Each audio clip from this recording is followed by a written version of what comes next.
أعوذ بالله من الشيطان الرجيم بسم الله الرحمن الرحيم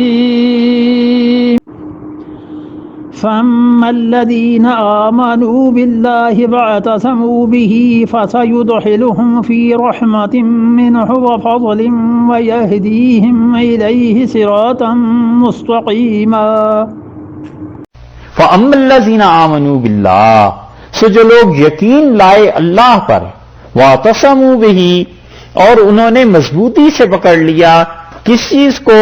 خدا کی کتاب کو. وَاعْتَصَمُوا بِهِ، قرآن کو مضبوطی سے پکڑ لیا. اس کو مفسرین نے لکھا ہے اور بعض مفسرین نے اس پہ اعتراض بھی کیا ہے. وہ کہتے ہیں قرآن پاک کو مضبوطی سے پکڑ لینے کی بجائے یہ کہو کہ شریعت کو مضبوطی سے پکڑ لیا. بات پھر ایک ہی آخر پہ چلی جاتی ہے. فَسَيُدْخِلُهُمْ، تو ان کو داخل کرے گا اللہ تعالیٰ فی رحمت منہ، اپنی رحمت میں، منہ جو اس کی طرف سے ہے. جو کوئی بھی ایمان لایا اللہ پر اور اس کے بعد شریعت کو مضبوطی سے تھام لیا، اللہ تعالیٰ اسے اپنی رحمت میں داخل کریں گے. اور رحمت بھی فرمایا منہ، اس سے آئے گی، وفضل، اور فضل میں داخل کرے گا. اللہ کا فضل بہت بڑی چیز ہے.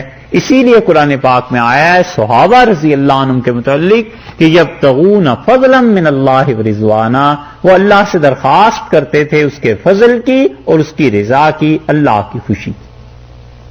اور اسی وجہ سے رسول اللہ صلی اللہ علیہ وسلم نے فرمایا کہ اللہ سے ہمیشہ اس کا فضل مانگو. قرآن میں بھی آیا وصل اللہ من فضلہ، اور اللہ کا فضل تلاش کرو. فضل سے مراد خیر، نیکی، اچھائی.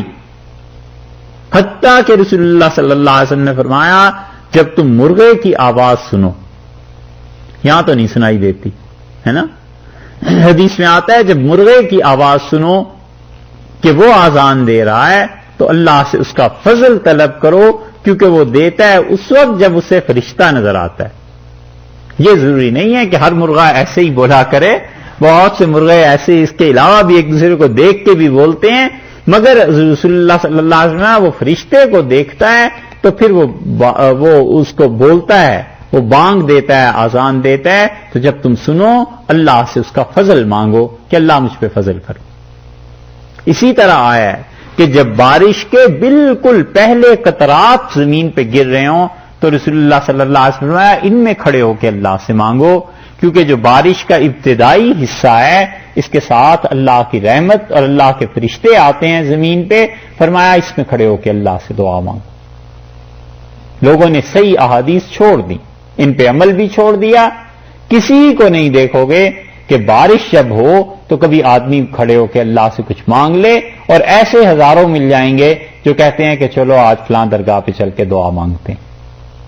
وہ جو تمہارے گھر کے صحن میں بارش ہو رہی ہے رسول اللہ صلی اللہ علیہ وسلم نے اس کے متعلق کہا ہے. تو اس سے زیادہ کون عقل مند ہوگا کہ روٹیوں کا ٹوکرا سر پہ رکھا ہوا ہو اور کسی کے گھر جا کے بھیک مانگے. یہ ساری چیزیں پھر وہی بات آ جاتی ہے نا، پڑھنا نہیں ہے، علم نہیں حاصل کرنا. اللہ نے فرمایا ہے وہ اپنے فضل سے، اپنی رحمت میں، اللہ اپنے فضل کو دے گا اور رحمت میں داخل فرما دے گا.